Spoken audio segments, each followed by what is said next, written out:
You have never given me a life worth living, Drew. And we both know you never will. My wife took everything in the divorce unaware. I was the richest black man in the city. What I did crushed her. You have never given me a life worth living, Drew. And we both know you never will. The words hit me before I even had my coat off. Joyce was standing in the kitchen we'd renovated together 6 years ago, arms crossed, the marble island between us like a courtroom bench. She said the way she said everything lately, flat, rehearsed, like she'd practiced it in the mirror until it stopped shaking. I didn't answer right away. I set my keys down on the counter, slow, deliberate, the way Odetta taught me to move when a room wanted to see me flinch. My name is Drew McCarthy. I'm 44 years old, and for the last 11 years I have been, by every visible measure, an unremarkable man.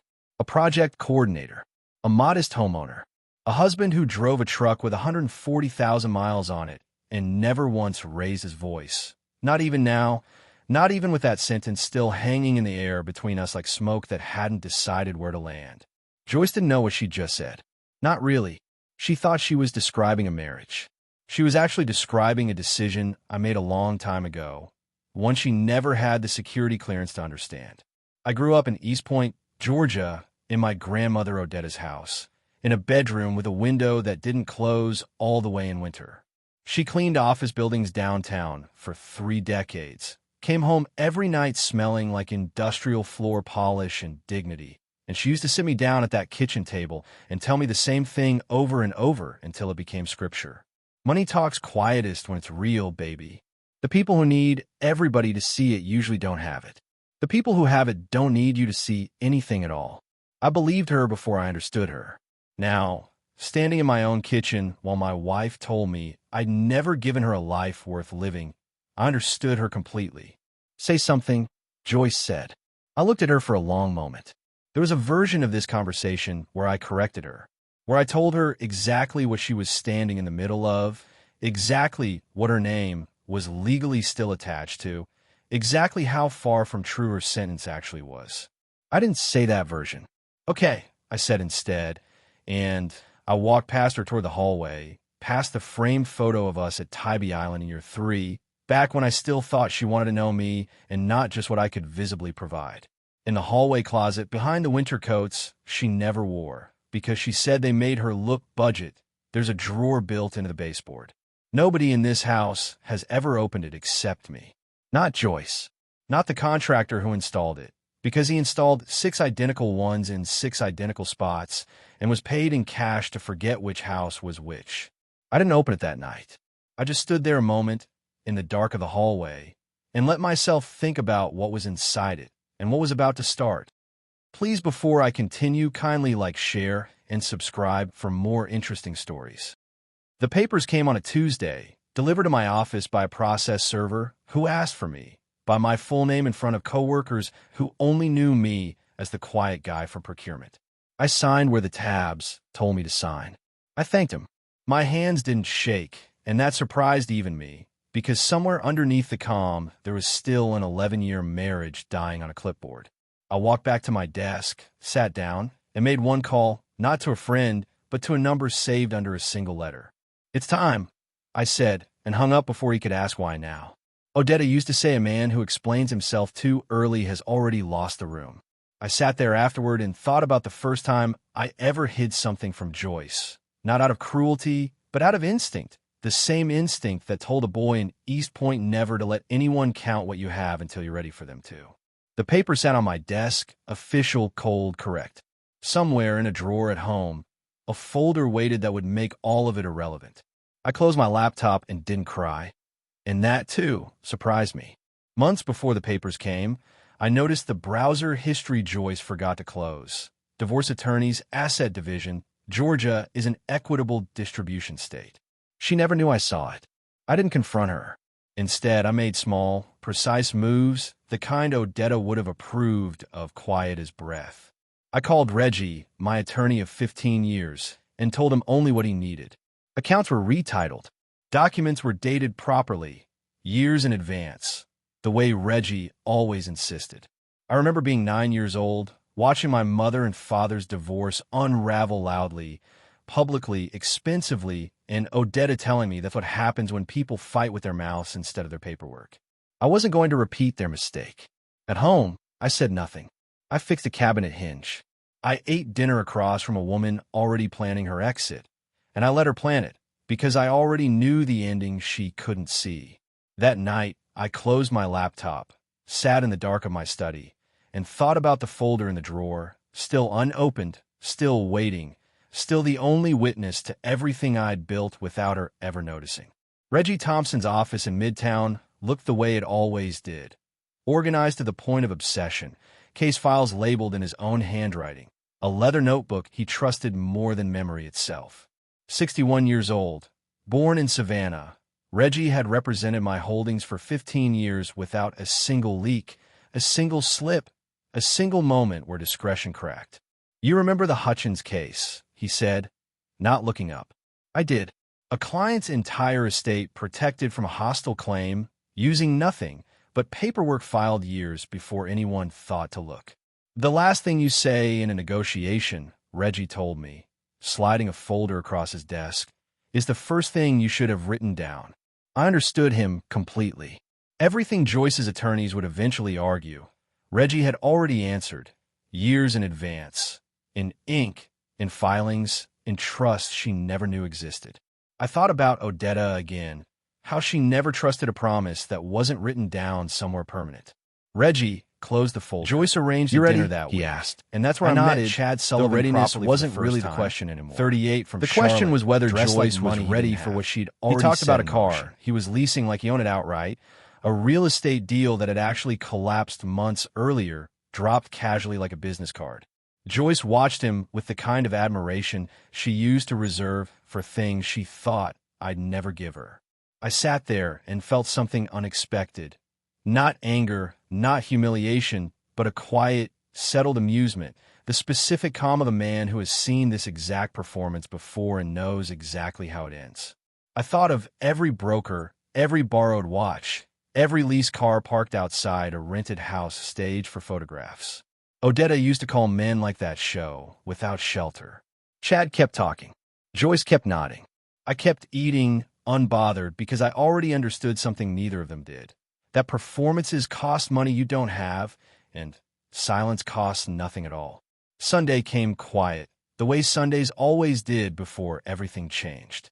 I fixed the leaking faucet in the house I was technically about to lose on paper, working with my hands the way Odetta taught me, patient, unhurried. Afterward, I opened the hallway closet and took down a small wooden box from the top shelf. Her old rent ledger, pages yellowed, her handwriting careful and small, recording every dollar she ever saved cleaning offices downtown. I held it a long moment before putting it back, knowing exactly where it would resurface. That evening, I heard Joyce on the phone with Chad, her voice carrying down the hall, confident, certain. "He'll fold the second real lawyers get involved," she said, laughing lightly, like she'd already won something. I said nothing, fixed nothing else that needed fixing, and went to bed thinking about how confidence without evidence is just another kind of performance, no different from Chad's leased car or borrowed watch, no different from a woman about to walk into a room she didn't understand yet. The mediation room was cold and fluorescent, and Joyce's attorney built their entire argument on what they could see: the modest house, the joint checking account, my modest stated salary. They had no idea a deeper structure existed underneath all of it. Reggie sat beside me, patient, asking only a few precise questions, writing everything down in that same leather notebook he'd carried for 15 years. I watched Joyce's confidence, sitting comfortably across the table, certain she already knew the shape of what she was owed. I thought about Odetta's ledger, still sitting in that wooden box at home, proof of a different kind of patience. Reggie didn't raise his voice once. He didn't need to. The mediator finally spoke, noting we had 48 hours before this escalated to formal court, and something in the room shifted, tightened, like everyone finally understood the clock was real. Joyce reached for Chad's hand under the table, like it might steady her. I sat still, composed, already thinking 2 steps past this room, toward the folder that had been waiting patiently far longer than either of them realized. Judge Eleanor Whitfield's courtroom had the particular stillness of a place that ran on documentation, not performance. 18 years on the bench in Fulton County had taught her to ignore theatrics entirely. I noticed Chad's hand tapping against his knee, a small nervous rhythm he probably didn't know he was making. Joyce checked her phone twice, quickly, like the numbers might have changed since the last time. Reggie slid a folder across the table without a word, calm as ever, the same folder that had waited in a hallway drawer for months. "I'll need the full financial disclosure," Judge Whitfield said, opening it herself, unhurried. I thought about my father's shouting matches years ago, how loud his losses had always been, how Odetta swore she'd raise me different. Chad watched the judge with a look of complete, misplaced confidence, like a man still convinced the math was in his favor. I sat still, hands folded, the way I'd practiced my whole life, waiting for a courtroom to finally read out loud what I'd spent 15 years building in silence. Judge Whitfield began reading, and her voice was the one that finally said it. Real estate holdings across 3 states, controlling interest in 3 companies, private equity stakes accumulated over a decade. One of the companies, she noted, employed an analyst named Malik Peterson. Joyce's face changed instantly, recognition landing like a physical blow. I stayed stone-faced, exactly as I trained myself to, but internally something cracked, quiet and private. Odetta's voice, "Don't ever let them see you sweat," tangled with a grief I hadn't expected, grief that it took a courtroom for anyone to finally understand what I'd built. I thought of every year I stayed invisible on purpose. Every year Joyce mistook my silence for smallness. The judge kept reading, numbers stacking higher than anyone in that room had imagined. Chad's legs stopped tapping entirely. Joyce said nothing. Her face went completely still. No words, no reaction at all. Like her whole understanding of our marriage had just been rewritten in real time, and she hadn't yet found where to put the new version. The recess hallway was quiet, fluorescent, forgettable. Reggie brought me a coffee I didn't ask for and sat beside me without saying much at first. "Your grandmother would have told you this was never about proving anything to her," he finally said, and I let that sit because he was right and because Odetta had said almost those exact words to me once years ago about something else entirely. Down the hall, I caught sight of Chad on his phone, doing math that clearly wasn't landing the way he needed it to, his face tightening with every recalculation. I thought about Malik, the analyst whose name had just been read into public record, a young man from a background not unlike my own, still believing his employer was some distant, faceless company. I thought about how much of my life had been built exactly like that, close enough to touch, invisible enough to never be questioned. Reggie sipped his coffee. "You all right?" he asked. I nodded, though all right wasn't quite the word. Steady was closer. Steady was what Odetta had spent 30 years teaching me to be. Back inside, Reggie dismantled Joyce's claim with the same calm precision he brought to everything, citing filings and trusts that predated the marriage's decline by years, each one a quiet contradiction to whatever Joyce's attorney tried to argue. Chad's composure finally broke in one small, involuntary way, his hand trembling slightly as he reached for his water glass, spilling a little onto the table he didn't bother to wipe up.